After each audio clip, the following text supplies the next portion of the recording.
Hey sports fans, welcome back to the full show. Just doing a little breakdown of Michigan's 62-58 victory over Penn State. Michigan and Penn State started off the Big Ten slate of college basketball today, and the first half was much more entertaining than the second half. The second half became just bogged down, fouls, trips to the free throw line. I think Penn State went over 10 minutes without a field goal just because you're getting fouled and shooting free throws. And man, I never understood it. It happens so frequently. I don't understand why. But it's like the refs don't call much in the first half. I don't think any team, I have to check, but I don't think any team got into the bonus in the first half. And Michigan's in the bonus in like the first 6 minutes in the second half. It's just crazy. And both teams are in the double bonus with 8 minutes to go. It's just such terrible basketball. And I don't know what the refs, why they always have to do that. It's like, just let them play a little bit more. How come is everyone playing so much more hard and aggressive and fouling so much more in the second half versus the first half? I really don't think so. But it's a very common thing where the second half, both teams get into the double bonus very early. I don't know why. Anyways, Michigan pulls out the victory. And it was not that pretty of a second half for sure. Michigan was moving the ball very well in the first half. Had a 36-24 lead, or no, it was only 9 points, 27 or something like that. But the second half, Penn State went on a nice run. Michigan did not adjust well. And again, Penn State forced / Michigan was sloppy / into 16 turnovers. Again, that turnover bug pops up. And it'll be interesting to see how Michigan and Coach Juwan Howard adjust. Because in the first 5 games, when you had Austin Davis as your starter, you could go with him for 4, 5, 6 minutes and go to Hunter Dickinson, who would do great off the bench. He's averaging 16, 17 points a game.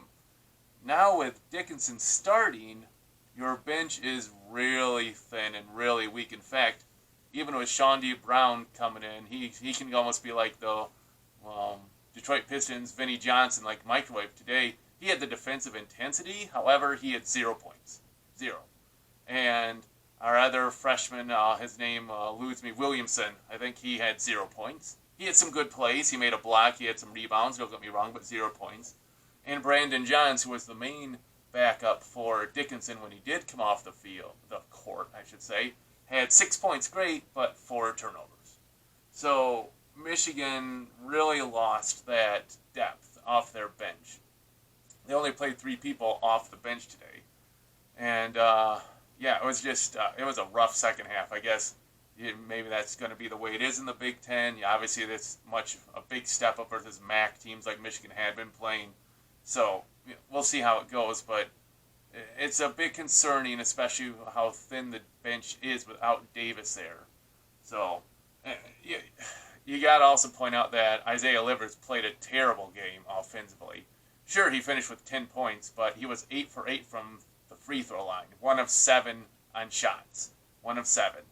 Franz Wagner, who was kind of getting into a little verbal exchange, did a little bit better. He ended up with 6 points.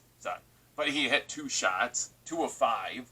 So, when you have your veterans, Livers, and Wagner, who should be stepping up, and they didn't step up too much today. So that's a bit concerning. Wagner continues to be in a slump.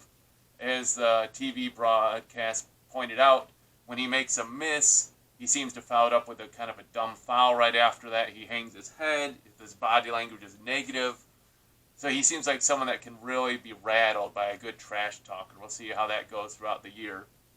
He just doesn't have the confidence, and he's got wide open threes. He can't hit them. And it's just going to have to turn something around. But going forward, a win's a win, and Michigan has off, I think, a week and a half till Christmas is their next game when they're playing at Nebraska. I don't think Austin Davis will be back in time for that game, but at least Michigan will have a good week and a half-ish to practice and work on things and try to get a little bit more depth off the bench. And, there'll be different matchups. Definitely Dickinson was our main advantage. I'm so glad Michigan did not go to overtime in this. He had 4 fouls. I mean, if Dickinson fouled out, I think Michigan would have lost this game in overtime. It's like he was their only consistent offensive threat. But a win's a win. 1-0 in the Big Ten, so that's good, and we'll move forward from there. Just some thoughts after Michigan's 62-58 win over Penn State. Clutch free throws by Livers, some good defense down the end there to get a couple stops without fouling. It's a win. Move forward from that. Hey, thanks for watching. If you like this, please subscribe, and as always, I'll catch you next time, and go Blue!